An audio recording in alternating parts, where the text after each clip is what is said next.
Selamat malam, saya akan menjelaskan kode pada perhatian keempat saya. Yang pertama itu pada bagian latihan, di mana filenya itu bisa kita lihat pada app.python. Nah, yang pertama itu pada app.python ini, dia itu akan mensimulasikan proses memasak nasi itu secara kontinu dengan menggunakan model termodinamika, di mana strukturnya itu akan dibagi menjadi 7 bagian. Nah, yang pertama itu eh, ada bikin config ataupun konfigurasi. Jadi terdapat pada baris 15 sampai dengan baris ke-17, diikuti sampai dengan baris yang paling bawah yaitu baris ke-78.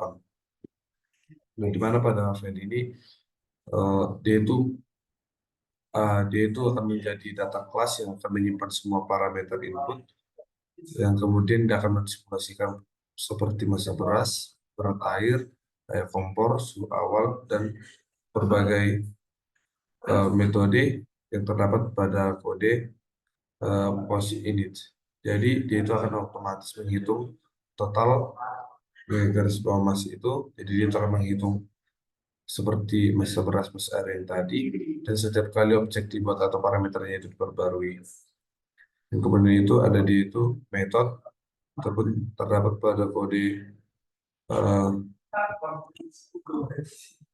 copy yang menggunakan kurung dan juga dalam kurung. Nah, jadi itu akan membuat salinan konfigurasi supaya parameter aslinya itu tidak terpengaruh saat analisis sensitivitas. Kemudian itu ada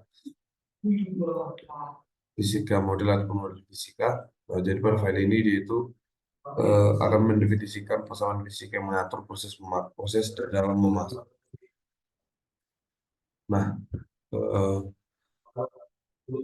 metodenya itu dia itu pakai calculate effective head capacity yang akan menghitung kapasitas panas total system, dan kemudian ada head input di mana daya panas yang masuk dari kompor, kemudian metode head loss di mana dia itu berfungsi untuk menghitung kehilangan panas keuntungan sesuai Newton, dan kemudian ada metode evaporation rate di mana dia itu akan menghitung laju penguapan air saat suhunya itu lebih besar dari 100 derajat Celcius.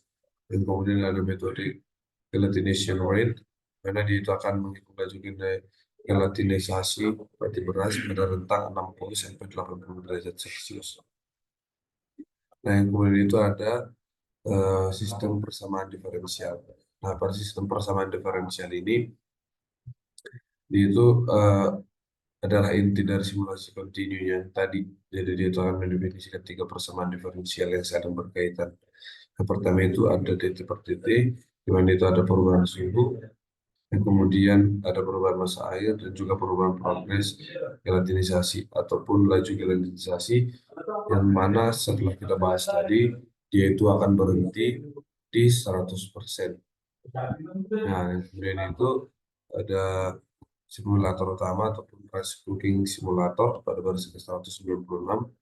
Nah, jadi dia itu akan menjalankan simulasi dengan solve PVAP, di mana atau kita dapat belajar sebagai metode rujukan dari SCI Python.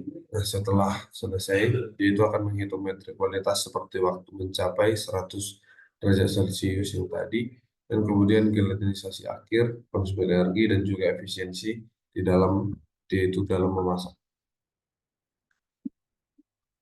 Yang selanjutnya ada visualisasi dengan plotly ataupun plotly visualization. Nah, plotly visualization ini dia itu akan menampilkan hasil simulasi di dalam 3 jenis plot interaktif. Yang pertama itu ada plot temperatur profil, di mana dia itu berfungsi untuk menghitung grafik suhu dibandingkan dengan waktu dengan zona gelatinisasi. Dan kemudian ada plot quality matrix, di mana ada 4 subplot di dalam ini. Yang pertama itu ada gelatinisasi, yang kemudian kandungan air, yang ketiga diagram fase, dan yang terakhir itu energi kumulatif. Nah, yang terakhir itu ada plot comparison chart. Jadi dia itu akan membandingkan beberapa skenario simulasi sekaligus. Nah, dan kemudian itu eh, ada sensitivitas. Eh,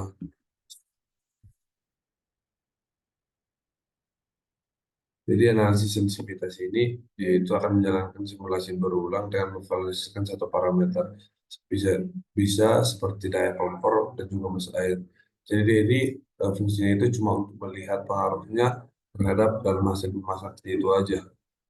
Nah, kemudian itu ataupun pada bagian yang terakhir itu kita lihat pada file main. Nah, jadi pada file main ini ataupun aplikasi Streamlit yang sudah kita lihat di atas tadi. Aplikasi Streamlit yaitu kita lihat pada baris ke 700 sampai dengan baris yang paling bawah sampai ke menu ini yang tadi.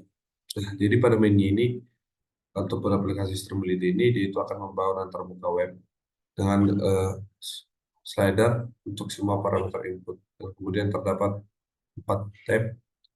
Yang pertama itu ada profil suhu, metrik kualitas, analisis sensitivitas, dan juga data mentah.